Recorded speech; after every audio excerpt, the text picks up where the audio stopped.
ব্রাজিলের পতাকা 50 ফিট ছাদের উপর থেকে নিচে নেমে গেছে। আপনারা জানেন এই যে বিয়ে পড়েন আমাদের দেশে প্রত্যেকটা মুন্সি মিথ্যা কথা বিয়ে পড়ায়, সব মুন্সি মিথ্যা কথা। আমি 201টা বিয়ে পড়াচ্ছি, 10টা পড়াচ্ছি নগদ মোহরানা, আর 191টা পড়াচ্ছি মিথ্যা কথা কয়। আমি ধরা খাবো। হ্যাঁ, আমার মোহরানা ছিল 1999। আমি 2400 টাকার সোনার জিনিস দিয়েছি উষা জুয়েলার্স থেকে, বগুড়া নিউ মার্কেট। আমি বলছি যে এদেশের মহিলারা মা বোনেরা এত জ্ঞানী, অশিক্ষিত হোক তাও নগদ বাকি বোঝে না, কথা বোঝে কি বোঝে না। তাহলে একটা লোক বলতেছে এত টাকা দেন মোর, এত নগদ, এত বাকি চাইবে মাত্র দিতে বাধ্য থাকবে, এই অঙ্গীকারে তোমাকে শাদী করতে আসিয়াছে, শরীয়ত অনুযায়ী তুমি তাকে স্বামিত্বে কবুল করো, কি ফোর্স করো। আর ওই মেয়ে তো বুঝলই তো যে 3 লাখ টাকা মোহরানা বান্ধিছে, 30,000 নগদ, 2,70,000 বাকি। তাহলে বোঝেনি ভাই, বোঝেনি? তাহলে ওই একটা মেয়ে যদি বলতো না আমি বাকিতে কবুল বলবো না, তাহলে আর পালসার মিস, দুপুরে খাওয়াও মিস। হ্যাঁ কতক্ষণ এই গুনাহার ইউনিয়নে যদি 10টা মেয়ে যদি বলে আমি বাকি কবুল বলবো না, 11 নম্বর পর বিয়ে করার সময় বলবে বাবাকে, আব্বা 2 শতক জায়গা বেচে আগে টাকা দাও। আমি মহিলার কাছে অপমান হতে পারবো না, যেহেতু বাকি বিয়ে আর কেউ করতে চাচ্ছে না। তাহলে বাংলাদেশে বিবাহের ফরজ কয়টা? 2টা। 1 নম্বর হলো মোহরানা, 2 নম্বর হলো ইজাব কবুল। আচ্ছা কোন তো ওযুর 4 ফরজ না? জমজমের পানি দিয়া মুখ মন্ডল ধুলাম, 2 কুনি পর্যন্ত ধুলাম, মাথা মাসেও করলাম, টাকলু পর্যন্ত 2 পার ধুলাম না, ওই মদিনার মসজিদে নামাজ পড়লে নামাজ হবে? তাহলে ওযুর 1 ফরজ আদায় করলে যদি ওযু না হয়, তাহলে বিয়ের একটা আদায় করছিল, বিয়ে আছে কত কোনা বাড়ি? আমাকে প্রত্যেকটা আইন মানতে হবে, আইন ছাড়া বিবাহ হবে না, আইন ছাড়া পৃথিবী চলবে না। ওই দিন তো আলু লাগাচ্ছেন, কোল্ড স্টোর থুচ্ছেন, 350 টাকা বস্তা ভাড়া 3 মাস, পরে তুলবার যা দেখে ওটা তুললে আমারই লস। তখন কোল্ড স্টোরের মালিক কয়েছে আরো 50 টাকা তোমাকে দিচ্ছি, আলুর বস্তা ছাড়িয়ে দিয়ে চলে যাও। না, লাভ নাই, যতই খাতিন পেটের দায়ে আমরা খালি স্বল্প লোক বাঁচানোর জন্য দুনিয়ার হাত নিচ্ছি, কিন্তু দেশে যে কি হচ্ছে এটা আমরা কোনো খবর নিচ্ছি না। দেশে যদি 5টা অধিকার সরকার দিত, আল্লাহর নির্দেশ, খাদ্য, বস্ত্র, চিকিৎসা, শিক্ষা, বাসস্থান, এই 5টা গ্যারান্টি সরকারকে দিতে হবে। কার হুকুম? তে কোনো সরকার দেয়নি, তাহলে আমরা দেখবো কতবার কতবার দেখা লাগবে? এটা কাকু 3 বার, কাকু 4 বার, কাকু 22 বার দেখেছি। কথা ঠিক কিনা? কথা ঠিক কিনা?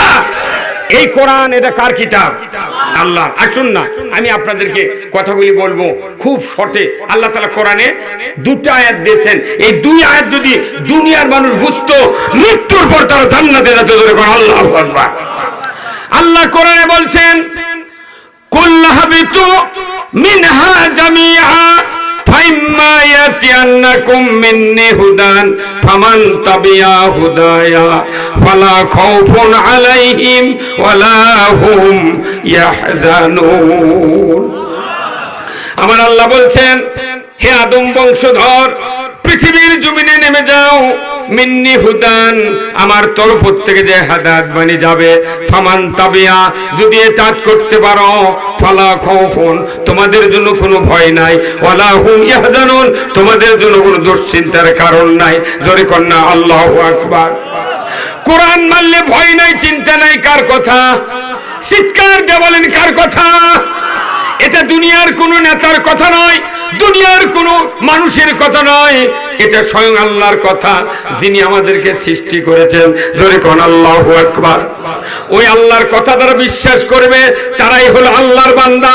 ওই আল্লাহর কথাগুলি যারা মানবে তারা আল্লাহর বান্দা। আল্লাহ যা নিষেধ করেছেন তা বর্জন করা, হুকুম যা করেছেন তা করা, এর লক্ষণই হলো বান্দার আসল কাজ। কোন একদিন এদেশের কাছে কালেমার পতাকা উড়বে, সেদিন সবাই খোদাই বিধান পেয়ে দুঃখ বেদনা ভুলবে। পুরা কোরআনের একটাই এই গানে, এই গজলের উদ্দেশ্য, পুরো কোরআনের উদ্দেশ্যের সাথে এই একটা গানের লাইনই জড়িত। যত সমাজে অশান্তি থাক, দুঃখ থাক, কোরআনের পতাকা না উড়ান পর্যন্ত এদেশের মাটিতে শান্তি কায়েম হবে না। কার কথা? যদি কোরআনের পতাকা কায়েম হয়, কোরআন বিজয় হয়, মানুষ মরবে, জান্নাতে যাবে। কথা বল না কেন?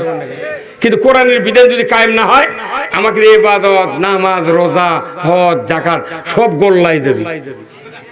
কথা বল না কেন? আমি কি মুখ দেবে না বলছি? এখন আসেন আবার কোরআনত আসেন। ওয়াল্লাযীনা কাফারু ওয়া কাযযাবু বিআয়াতিনা উলাইকা আসহাবুন নারি হুম ফিহা খালিদুন। আমার আল্লাহ বলেছেন, যারা কোরআনের কথাগুলিকে অবিশ্বাস করবে এবং মিথ্যা মনে করবে, আমি আল্লাহ বলে দিচ্ছি তোমরা জাহান্নামের আগুনের সাথী সঙ্গী হবে। তাহলে এই দুটো আয়াতের এক কথাই প্রশ্ন হলো, কোরআন মানলে জান্নাতি, না মানলে কার কথা? কি পরিষ্কার কথা। তাহলে আমরা কোরআন যদি মানি জান্নাতি, না মানলে। এখন কবেন কোরআনের যে প্রথম হুকুম ঈমান আনার পর কোন অমুসলিম যদি আজকে ঈমান আনে এখন, তাহলে তার উপর 12টার আগ পর্যন্ত এশার নামাজ তার উপর ফরজ। বাংলাদেশে এত যুবক, এত মানুষ আছে, জুমার দিনে যেদিন মসজিদে নামাজে যায়, আমি 47 বছর ইমামতি করেছি, দেখেছি যত মুসল্লি শুক্রবারে যায় তার ভেতরে 10 আনা মুসল্লি শুধু শুক্রবারে নামাজ পড়ে। কি অবস্থা এগুলা আমার ভাইরা! শুক্রবারে নামাজ পড়ার বিধান আল্লাহ দিয়েছেন, কিন্তু 5 ওয়াক্ত পড়তে হবে। কথা ঠিক কিনা? এত বক্তৃতার পরে নামাজ কায়েম হয় না। কেউ বলে বাবা নামাজ কায়েম করবে, কেউ বলে মা বললে নামাজ হবে, কেউ বলে পীর সাহেব বললে নামাজ হবে, কেউ বলে তবলিগ বললে নামাজ হবে, কেউ বলে হাত পাকা বললে নামাজ হবে, কেউ বলে জামাত বলে নামাজ হবে, কেউ বলে বিএনপি বললে নামাজ হবে, কেউ বলে আওয়ামী লীগ বললে নামাজ হবে না। নামাজ কোনো রাজনৈতিক দলের কর্মকাণ্ড নয়, বরঞ্চ বক্তৃতার কর্মকাণ্ড নয়। নামাজ কায়েম করবে একটা মাত্র মানুষ, সেই মানুষটার নেতৃত্বে যদি দেশ চলে।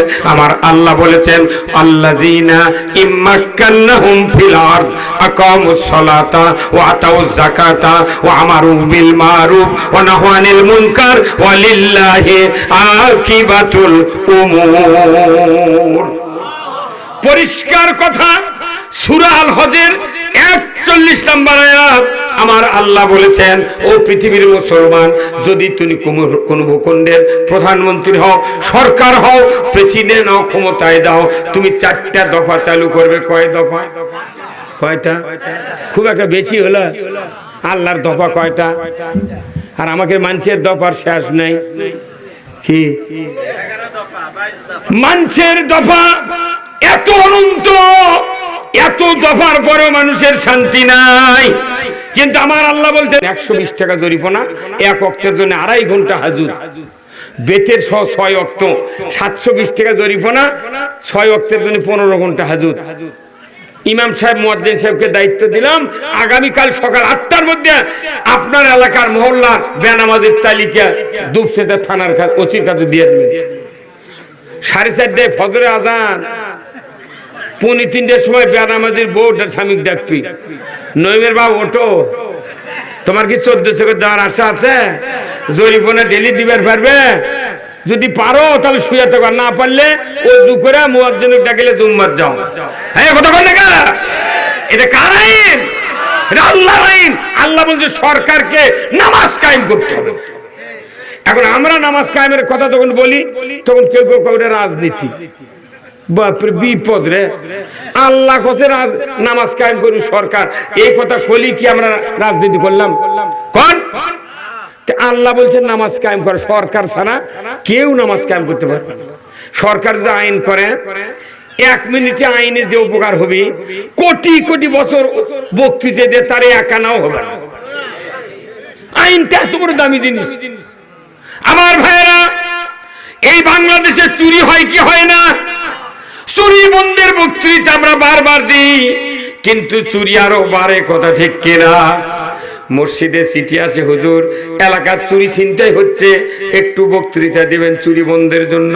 তখন মসজিদের ইমাম হাফিজার ভাই লোলেনি শুনে মসজিদের মেম্বরে বসে বলে, চুরি করবেন না।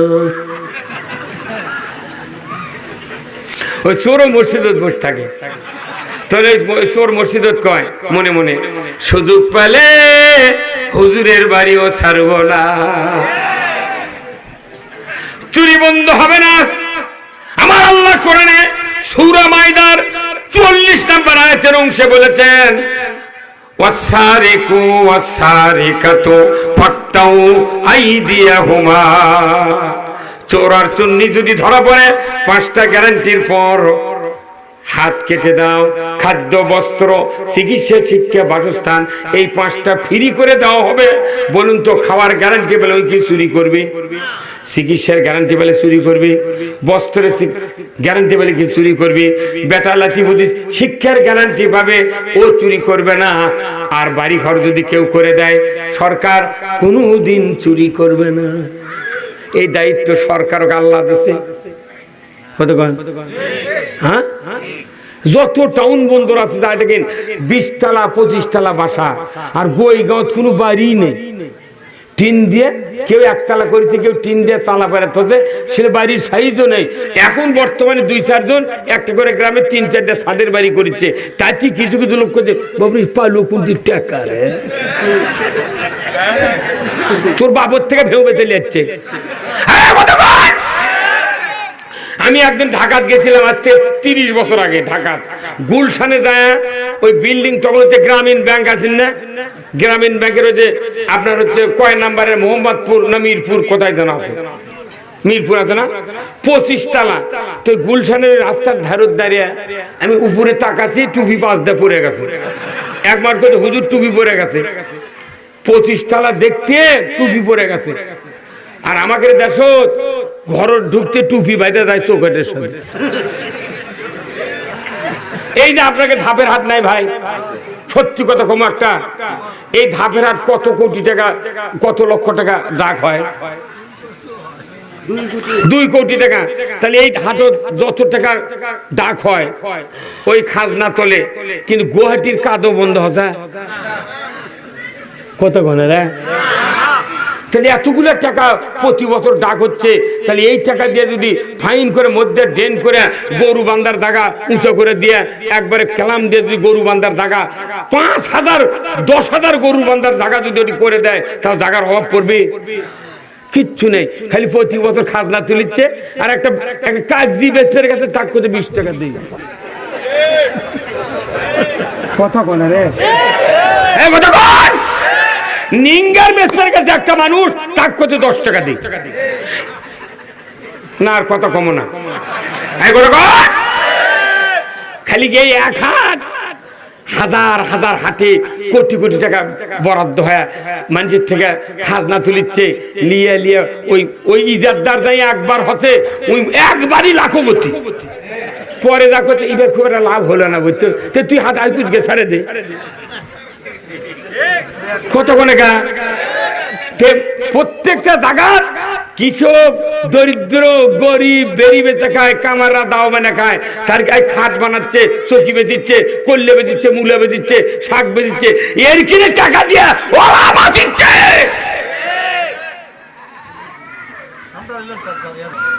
হ্যাঁ,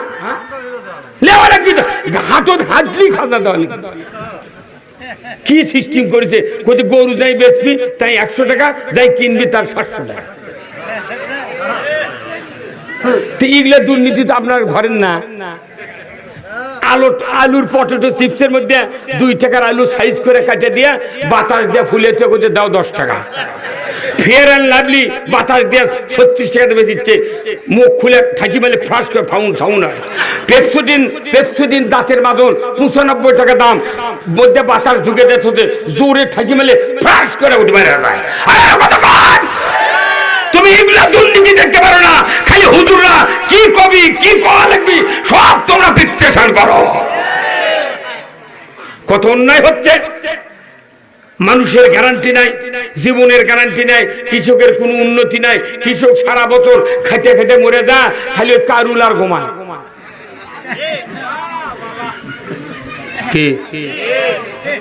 এগুলা না করলে পৃথিবীর মানুষ জাগবে না। ঔষধ কিনে খান না এমন কোন মানুষের বেড়ামালা নেই, মাত্র মনুকাস 10 ট্যাবলেট আগে কাশ হয়, সর্দি লাগে না, 2 টাকা দাম খরচ পড়ে, প্যাকেট করে সেটা 15 টাকা 16 টাকা করে বেচছে। হ্যাঁ 16 টাকা। আমরা এদেশে ইসলাম কায়েম হয়, প্রত্যেকটা বিভাগে একটা করে ওষুধ কোম্পানির ফার্মাসিউটিক্যাল করে দেবো, কোনো টাকা লাগবে না। ডাক্তার তোমাকে 1 লাখ টাকা বেতন দেবো, কোনো এক্সরে ফি কাউকে দেওয়া যাবে না। সরকার এক্সরে মেশিন হাসপাতালে দিতেছে, অতি তোর কোনো পায়খানার গন্ধ থাকবে না। হসপিটাল যেগুলো আছে বাংলাদেশ সরকারি, ছেলের বাথরুমে যাওয়ার বুদ্ধি নেই। কেউ টাকার অপচয়। সরকারি হাসপাতালে পায়খানার গন্ধ, মুতের গন্ধ, মানুষ লাখ ধরে পড়ে যাচ্ছে। পায়খানার মাঝে, গোসলের মাঝে পেশাবের ঢেউ, ওইগুলো অপরিষ্কার করছে ডাক্তাররা। কেন? যাতে অতি যাতে মানুষ না যায়। ক্লিনিক কোথায়? কথা বল।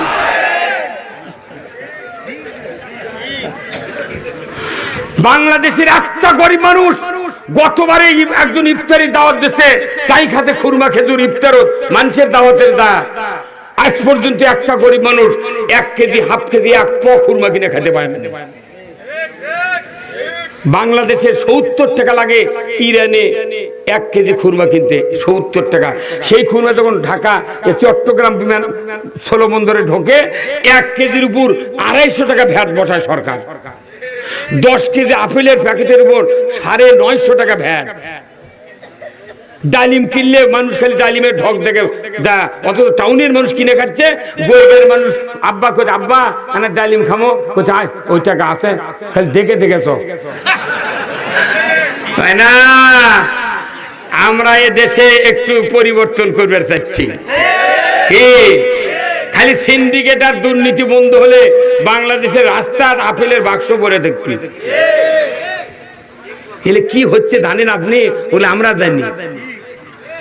টিউনিশিয়া সান নাই, কানাডার কসকসে পটাশ নাই, কোন মধ্যে গুঁড়ো লিয়াচ্ছে, আর মরক্কো আর মিশরের ফসফেট লিয়াচ্ছে। যাক ভিজে মাটির দেওয়াল যদি লেপা যায়, বুলু দেওয়া লাগবে না। আর কিছু অফিসার করছে যে আপনারা ড্যাব দিয়ে লাগাবেন। কিছু অফিসারের বক্তৃতা শুনে যদি ড্যাব দিয়ে ধান লাগান, বাড়িতে একটা ধান যাবে না, খালি পাতা হয়ে পড়ে দেবে। কারণ ওই জানে না তো। আর সরকার করছে আমি এইবার 2000 টন সার ভর্তুকি দিলাম। দেখা গেল যে এই গুনাহারের এক মানুষ পাশে 10 বিঘা জমি, ওই পাশে 6 ধারা সার। কথা কোনে রে? সেই সার আবার যারা যারা দল করে নেতা বেশি, ওর কিনে লোকের নাম দিয়ে ওরা লেছে, ই জানি না। হ্যাঁ কথা কর।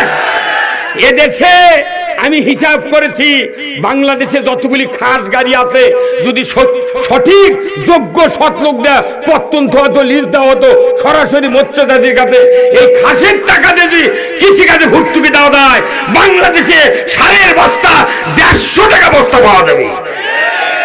অথচ এই গাড়িগুলা অল্প দামে দিয়ে নেতাগুলো পালিচ্ছে। 6 ধারা চাউলের কাঠ 10 বিঘা জমি আলাদা পাচ্ছে। আমার ওটি এক হাজির করি, চাচা তুমি 6 ধারা কাটলে তো বলতে আমি একটা দল করি, আমার পকেট খরচের জন্য দেশে ওই চাউল আবার নিয়ে তুমি ওটি বেশিছে। হ্যাঁ কত ওটি বেশিছে। এদেশে যোগ্য নেতৃত্ব হয়, চেয়ারম্যান পিওনো, ওই চাউল যাই কিনবে তার 10 বছর জেল। ওই চাউল যদি দিবি তার 10 কিলো দূরে থেকে দেখবি। কথা কনে মারে। আর যাই চাউল একটু বেচবি কেবা, বেচলু কেমা, কে আপা বেচলে কে? বলছে আমার বাড়িতে না চাউল আছে। তুই এটা বেচলু কে? বলছে বাড়িতে চাউল আছে। তখন বা তোর কারো যেন সই লাগবি, দে তো কাঠকোনা নিয়ে কয় লাগবি, তুই যেহেতু চাউল বেচেছু তোর চাউলের দরকার নাই, আর কোনোদিন তুই চাউল পাবু না।